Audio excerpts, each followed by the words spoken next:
Hello दोस्तों, मैं हूं आपका दोस्त फार्मासिस्ट अमजद खान।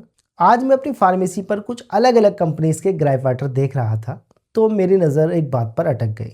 ज़्यादातर ब्रांडेड ग्राइप वाटर में प्रिजर्वेटिव डाले जाते हैं। हालांकि प्रिजर्वेटिव डाले तो इसलिए जाते हैं कि हमारा प्रोडक्ट माइक्रो ऑर्गेनिज्म से बचा रहे, ख़राब ना हो। मगर ये प्रिजर्वेटिव्स कभी कभी बच्चों की सेहत के लिए बहुत ही नुकसानदेह साबित हो सकते हैं। तो मैंने सोचा क्यों ना आज इसी पर बात की जाए, क्योंकि हमारी बहुत सी माएँ बहनें अपने बच्चों को रोज़ाना ग्राइप वाटर पिलाती हैं, केवल ये सोचकर कि हमारे बच्चों की डाइजेशन बेहतर होगी। ये एक तरह की घुट्टी है जो देना ज़रूरी है। लेकिन असली सवाल ये है, क्या वाकई ग्राइप वाटर हर बच्चे के लिए ज़रूरी है, या फिर बिना ज़रूरत के हम बच्चे की सेहत के साथ खिलवाड़ कर रहे हैं। अब समझते हैं ग्राइप वाटर क्या होता है। दोस्तों, ग्राइप वाटर एक लिक्विड सप्लीमेंट है जो छोटे बच्चों को गैस, कोलिक पेन या पेट की ऐंठन के लिए दिया जाता है। इसमें जैसे dill oil, fennel oil, sodium bicarbonate और स्वीटनर्स डाले जाते हैं। लेकिन हर कंपनी का ग्राइप वाटर फॉर्मुलेशन अलग होता है और अब तक इसके कॉम्बिनेशन या इफेक्टिवनेस पर स्ट्रॉन्ग साइंटिफिक रिसर्च या क्लिनिकल एविडेंस मौजूद नहीं है। ये रेफरेंस है इंडियन एकेडमी ऑफ पीडियाट्रिक्स। अब दोस्तों, मैं आपको अपने पर्सनल ऑब्जर्वेशन से बताता हूँ। मेरे पास 3 अलग अलग कंपनी के ग्राइप वाटर हैं। इस ग्राइप वाटर में potassium sorbate, sodium Maithil paraben, sodium propyl paraben और सोडियम बेंजोएट जैसे 4 प्रिजर्वेटिव डाले गए हैं। जबकि दूसरे ग्राइप वाटर में sodium Maithil paraben, sodium propyl paraben ये 2 प्रिजर्वेटिव्स मौजूद हैं।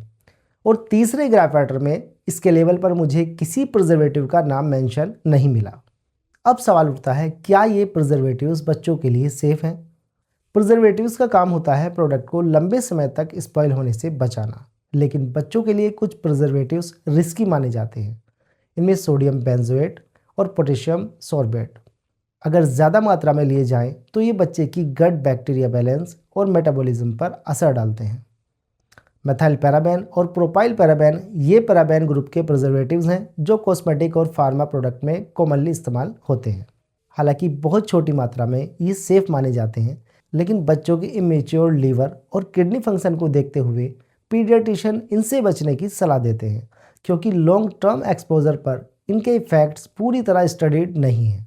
इसलिए जब ग्राइप वाटर बार बार दिया जाता है तो ऐसे प्रिजर्वेटिव्स बच्चे के शरीर में अननेसेसरी केमिकल लोड बढ़ा सकते हैं। रेफरेंस है WHO infant feeding guidelines and AAP reports. अगर बात करें हमदर्द नौनिहाल ग्राइप वाटर की, तो इसमें लेवल पर प्रिजर्वेटिव्स मेंशन नहीं है, जो एक पॉजिटिव पॉइंट है। लेकिन इसका मतलब ये नहीं है कि ये पूरी तरह परफेक्ट या मेडिकली रिकमेंडेड है, क्योंकि ग्राइप वाटर का कॉन्सेप्ट ही साइंटिफिकली प्रूवन नहीं है। तो चाहे उसमें प्रिजर्वेटिव्स हों या ना हों, ये तब तक अवॉइड करना चाहिए जब तक डॉक्टर खुद सजेस्ट ना करे। देखते हैं पीडियाट्रिशियन क्या कहते हैं।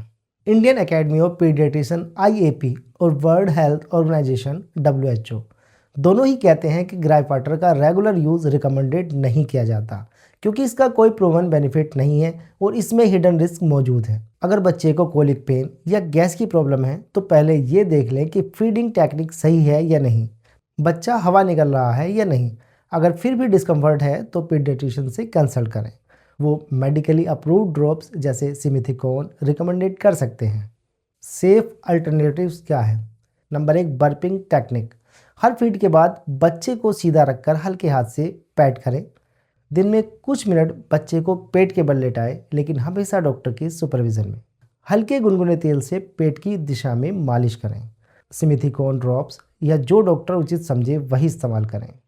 तो दोस्तों, साफ समझ लीजिए, हर कंपनी का ग्राइप वाटर अलग होता है। कई में प्रिजर्वेटिव्स डाले जाते हैं और कई बार उनका यूज़ बिना ज़रूरत के किया जाता है। प्रिजर्वेटिव्स जैसे सोडियम बेंजोएट, पैराबेन्स या पोटेशियम सॉर्बेट छोटे बच्चों के लिए आइडियल नहीं है, इसलिए किसी भी ग्राइप वाटर को रेगुलरली या बिना डॉक्टर की सलाह के बिल्कुल न दें। याद रखिए, नेचुरल डाइजेशन बेस्ट डाइजेशन होती है। बच्चों को कंफर्ट देना ज़रूरी है, लेकिन केमिकल कंफर्ट नहीं है। अगर आपको ये जानकारी हेल्पफुल लगी हो तो हमारी वीडियो को लाइक करें, शेयर करें और ऐसे ही ऑथेंटिक मेडिकल अवेयरनेस वीडियो के लिए हमारे चैनल को सब्सक्राइब ज़रूर करें।